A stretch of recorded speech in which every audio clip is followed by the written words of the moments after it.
Mixed by DJ Jitendra Raj Rajnagar.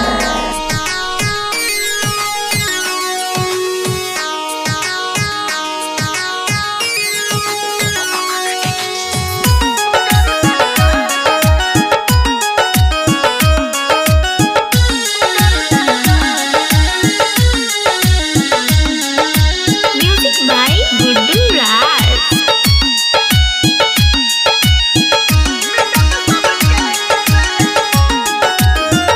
पुकारु जय जय गणेश मिटत सबके कलेश।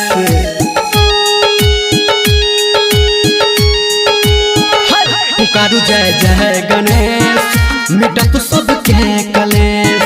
पुकारु जय जय गणेश मिटत सबके कलेश।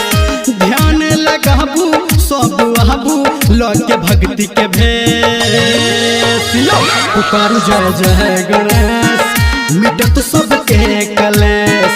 पुकारु जय जय गणेश मिटत सबके कलेश। Mixed by DJ Jitendra Raj. Mixed by DJ Jitendra Raj. माँ गायत्री रिकॉर्डिंग स्टूडियो। हाँ तीनों लोक में प्यारा महिमा या जकर निराला। गणपति ही देवा राखियो सब पे अपन सहारा। हाँ तीनों लोक में प्यारा महिमा या जकर निराला। गणपति ही देवा राखियो सब पे अपन सहारा। सब शरण में आबू कन दर्शन पाबू।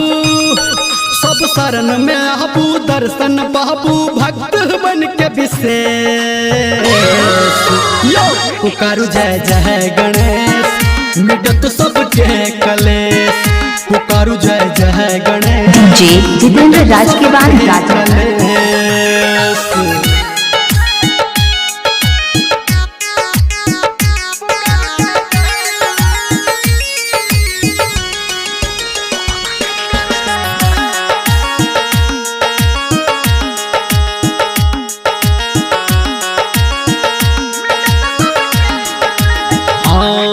जय DJ Jitendra Raj के बाद राजनागर। धन पे जे ताका गावह भजन निर्मलिया यो शीश बन के झांका।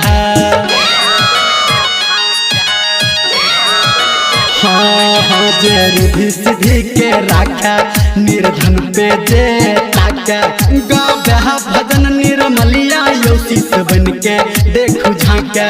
चलू संग संग आबू आहा एनन लजाबू। चलू संग संग आबू आहा एनन लजाबू पूरा भजत काम से। पुकारु जय जय गणेश मिटत सबके कलेश। पुकारु जय जय गणेश मिटत सबके कलेश। Mixed by DJ Jitendra Raj Rajnagar.